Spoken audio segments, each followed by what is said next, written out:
Welcome to Reva's arts. நான் ரேவதி சிவகுமார். இன்றைக்கி நம்ம சேனலில் வீட்டிலையே 3 விதமான கேண்டில் எப்படி செய்கிறதுன்னு பார்க்கலாம்.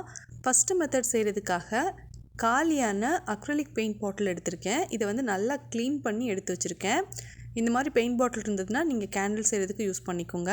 அதுக்கப்புறம் வந்து குட்டி குட்டியாக இருக்கிற கிளாஸ் கப் நான் எடுத்திருக்கேன். இது வந்து ஸ்மால் சைஸ் தான். உங்களுக்கு வந்து கேண்டில் பெரிய சைஸில் வேணும்னு நினச்சிங்கன்னா பெரிய சைஸில் இருக்கிற பவுல் மாதிரி நீங்கள் எடுத்துக்கோங்க.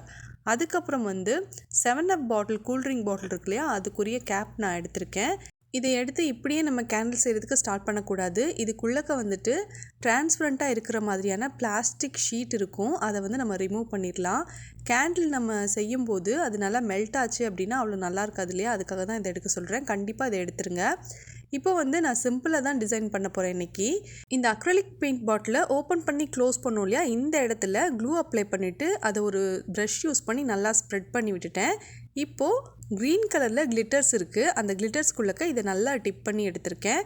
எக்ஸஸாக இருக்கிற கிளிட்டர்ஸை நம்ம வந்து ரிமூவ் பண்ணிடலாம். க்ரீன் கலர் செஞ்ச மாதிரியே மீதி இருக்கிற 2 பாட்டிலையும் சில்வர் கலரும் பர்பிள் கலரும் யூஸ் பண்ணியிருக்கேன். இப்போது இந்த பாட்டில் கேப் எடுத்திருக்கேன். இதுலேயுமே ஒயிட் க்ளூ அப்ளை பண்ணியிருக்கேன். இதை ஒரு ப்ரஷ் யூஸ் பண்ணி நல்லா ஸ்ப்ரெட் பண்ணதுக்கப்புறம் இதை அப்படியே எடுத்து இந்த கிளிட்டர்ஸ் இந்த பாக்ஸில் வச்சு நல்லா அழுத்திட்டு இந்த மாதிரி ஃபுல்லாகவே கிளிட்டர்ஸ் ஒட்டியிருக்கிற மாதிரி நான் வந்து செஞ்சு எடுத்துக்கிட்டேன். இப்போ பார்த்தீங்கன்னா எனக்கு தேவையான கலர்களில் இந்த மாதிரியான கூல்ட்ரிங்க் பாட்டிலோட கேப்பில் கலராக கிளிட்டர்ஸ் யூஸ் பண்ணி நான் செஞ்சுருக்கேன்.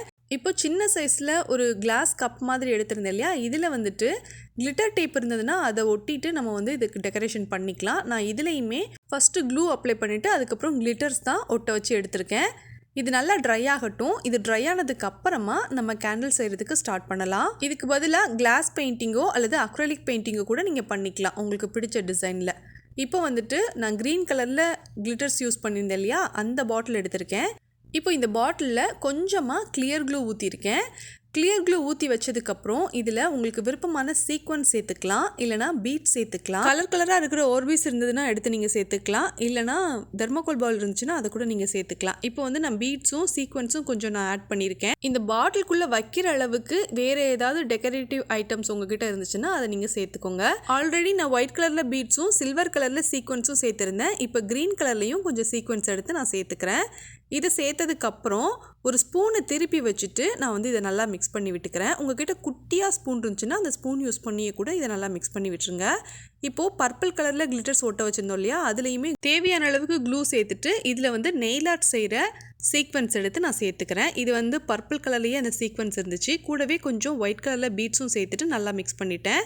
இப்போ சில்வர் கலரில் நம்ம வந்து கிளிட்டர்ஸ் ஒட்ட வச்சுருந்தோம் இல்லையா, இதில் வந்துட்டு சில்வர் கலர் பீட் சேர்த்துருக்கேன், சில்வர் கலரில் சீக்வன்ஸ் சேர்த்துருக்கேன். அதுக்கப்புறம் இது அப்படியே ப்ளைனாக இருக்கிறத விட ப்ளூ கலரில் கொஞ்சம் சீக்வன்ஸ் சேர்த்தா நல்லாயிருக்கும்னு தோணுச்சு, அதனால் ப்ளூ கலரும் சேர்த்துருக்கேன். இப்போது நான் ஒரு கேண்டில் எடுத்து வச்சுருக்கேன். இதுக்கு பதிலாக உங்ககிட்ட விளக்கு இருந்ததுன்னா அதை கூட நீங்கள் எடுத்து ஃபயர் பண்ணி வச்சுக்கோங்க. இல்லைனா டேரெக்டாக ஸ்டவ்வில் ஒரு பாத்திரத்தை வச்சு அந்த பாத்திரத்துக்கு மேலே இன்னொரு பாத்திரத்தை வச்சு டபுள் பாய்லர் மெத்தடில் கூட நீங்கள் இதை செஞ்சுக்கலாம். இப்போ வந்துட்டு நான் பெரிய சைஸில் ஹேண்டில் இருக்கிற மாதிரியான ஒரு ஸ்பூன் எடுத்திருக்கேன். அந்த ஸ்பூனில் இந்த பெரிய சைஸில் இருக்கிற கேண்டிலை நான் வந்து நல்லா மெல்ட் பண்ணிக்கிறேன். இது நல்லா மெல்ட் ஆனதுக்கப்புறம் முழுசாக இருக்குது பார்த்திங்களா, இந்த திரி நம்மளுக்கு தேவைப்படும். இதை எடுத்து நான் தனியாக வச்சிடுறேன். இது கம்ப்ளீட்டாக மெல்ட் ஆனதுக்கப்புறம் நம்ம வந்து இதில் கலர் சேர்க்குறதுனாலும் சேர்த்துக்கலாம். உங்களோட கேண்டில் நல்ல வாசனையோடு வேணும் அப்படின்னு நினச்சிங்கன்னா அப்போ வந்து உங்ககிட்ட ஏதாவது உங்களுக்கு பிடிச்சமான எசென்ஷியல் ஆயில் இருந்துச்சுன்னா அதை வந்து ஒரு 2லேருந்து 3 ட்ராப் அளவுக்கு நீங்கள் சேர்த்துக்கோங்க. அப்போ வந்து நீங்கள் கேண்டில் ஃபயர் பண்ணும் போதெல்லாம் நல்ல வாசனையாக இருக்கும். இப்போ வந்துட்டு இது கலர் எதுவுமே சேர்க்காமல் ஒயிட் கலரில் இருக்கிற கேண்டில் எடுத்து அப்படியே இந்த க்ளூ நிரப்பிருந்தோம்ல அந்த பாக்ஸில் வந்து நான் ஊற்றி வச்சுருக்கேன். இந்த திரியையுமே தேவையான அளவுக்கு கட் பண்ணிவிட்டு அதை ஒரு டூத்பிக் யூஸ் பண்ணிவிட்டு அது வந்து சென்டரில் இருக்கிற மாதிரி நான் வந்து செஞ்சு எடுத்து வச்சுருக்கேன். இப்போது சின்ன சைஸில் கப் மாதிரி நம்ம வந்து சில்வர் கலர் கிளிட்டர்ஸ் யூஸ் பண்ணி செஞ்சிருந்தோம்ல, அதில் வந்துட்டு நான் இந்த ஒயிட் கலரில் இருக்கிற கேண்டில் கொஞ்சமும், அதுக்கப்புறமா வந்து ரெட் கலர் கேண்டில் கொஞ்சமும், அதுக்கப்புறம் க்ரீன் கலர் கொஞ்சமும் சேர்த்துட்டு இதை வந்து கொஞ்சம் லேயராக இருக்கிற மாதிரியான கேண்டிலாக செய்ய போகிறேன். அதனால் இதில் வந்து கொஞ்சம் மட்டும் நான் சேர்த்துக்கிட்டேன். கலர் வந்து உங்களுக்கு பிடிச்ச மாதிரி உங்களுக்கு என்ன கலர் வேணுமோ அதுக்கேற்ற மாதிரியான க்ரையான்ஸோ அல்லது பழைய ஆயில் பேஸ்டல்ஸோ இருந்துச்சுன்னா யூஸ் பண்ணிக்கோங்க. நான் வந்து க்ரையான்ஸ் தான் யூஸ் பண்ணியிருக்கேன். இப்போ வந்து பிங்க் கலரில் க்ரையான்ஸ் எடுத்திருக்கேன். அதே மாதிரியே கேண்டிலும் நல்லா மெல்ட் ஆயிடுச்சு. இப்போ வந்துட்டு இந்த க்ரையான்ஸை இந்த மெல்ட்டான கேண்டிலில் நம்ம சேர்த்துட்டு இதை நல்லா மிக்ஸ் பண்ணி விட்டுக்கலாம். இது கம்ப்ளீட்டாக மெல்ட் ஆனதுக்கு அப்புறமா கலர் வந்து நல்லா சேஞ்ச் ஆகி வரும். இது தவிர நீங்கள் வேறு என்ன யூஸ் பண்ணலான்னா ஆயில் பேஸ்ட் பிக்மெண்ட்ஸ் இருந்துச்சுன்னா அதை நீங்கள் யூஸ் பண்ணிக்கலாம். இல்லைனா ஆயில் பெயிண்ட் உங்ககிட்ட இருந்துச்சுன்னா அதை நீங்கள் யூஸ் பண்ணிக்கலாம். இந்த மாதிரியான வேக்ஸுமே நீங்கள் வந்து பேராஃபின் வேக்ஸ்னு தனியாகவே கிடைக்கிது. ஆன்லைனில் கூட நீங்கள் வாங்கலாம். அப்படி வாங்குறதுனாலும் நீங்கள் வாங்கிக்கோங்க. இப்போது அக்ரலிக் பாட்டிலில் பிங்க் கலரில் கேண்டில் செஞ்சு நம்ம ஊற்றி வச்சுருக்கோம். இப்போ 7up பாட்டில் மூடி இருக்கு இல்லையா, அதில் 2 விதமாக எப்படி நம்ம கேண்டில் செய்கிறதுன்னு பார்க்கலாம். ஒருவேளை இந்த மாதிரி கேண்டில் செய்கிறத நீங்கள் பிஸ்னஸ் மாதிரி பண்ண போகிறீங்கன்னா அப்போ வந்து இது கண்டிப்பாக வாங்கிக்கோங்க. இது எதுக்காக யூஸ் பண்ணுறோம் அப்படின்னா, இந்த மெழுகு திரி இருக்கு இல்லையா, இந்த திரி வந்து எந்த பக்கமும் சாயாமல் அப்படியே சென்டரில் இருக்கிறதுக்காக தான் இதை யூஸ் பண்ணுறது. இப்போ வந்து இதில் ஒரு சின்ன ஹோல் இருந்துச்சு, அதுக்குள்ளே இந்த திரியை விட்டு நான் வந்து இப்படி வெளிப்பக்கமாக எடுத்து வச்சுருக்கேன். இப்போ இந்த திரி நகராமல் இருக்கிறதுக்காக ஒரு பிளேயர் யூஸ் பண்ணி நல்லா டைட் பண்ணி விட்டுட்டேன். இப்போது இதை எடுத்து இந்த 7up பாட்டில் கேப் இருக்குல்ல, இதுக்கு நடுவில் வச்சுட்டு இதில் நம்ம மெல்ட் பண்ண போகிற அந்த கேண்டில் வேக்ஸை எடுத்து மெதுவாக ஊற்றி வச்சுக்கலாம். இப்படி ஊற்றும் போது சில நேரத்தில் இது வந்து சிந்துறதுக்கான சான்ஸ் இருக்குது. அப்படி சிந்துச்சுன்னா ஒன்றும் பிரச்சனை இல்லை, நீங்கள் வந்து சரி பண்ணி விட்டுலாம் திரும்பவும். அடுத்த மெத்தட் என்னென்னா, இந்த மாதிரி க்ளூகன் உங்ககிட்ட இருந்துச்சுன்னா க்ளூகன் யூஸ் பண்ணிவிட்டு இந்த திரியை நல்லா ரோல் பண்ணிவிட்டு இதை வந்து நல்லா ஒட்ட வச்சுருங்க. நடுவில் இருக்கிற மாதிரி ஒட்ட வச்சதுக்கப்புறமா ஒரு 5 to 10 minutes நீங்கள் வெயிட் பண்ணணும். இது கம்ப்ளீட்டாக கூல் ஆகணும். இது நல்லா கூலானதுக்கு அப்புறமா வழக்கம் போல் கேண்டில் நல்லா மெல்ட் பண்ணிவிட்டு அது கூட கலருக்காக ஆயில் பேஸ்டல்ஸோ அல்லது க்ரையான்ஸோ அல்லது ஆயில் பேஸ்டு பிக்மெண்ட்ஸோ சேர்த்துட்டு அது நல்லா கலர் வந்ததுக்கு அப்புறமா நீங்கள் வந்து கொஞ்சம் நேரம் வெயிட் பண்ணணும். இது வந்து நல்லா சூடு ஆறுனதுக்கப்புறம் நீங்கள் எடுத்து இதில் சேர்த்துக்கோங்க.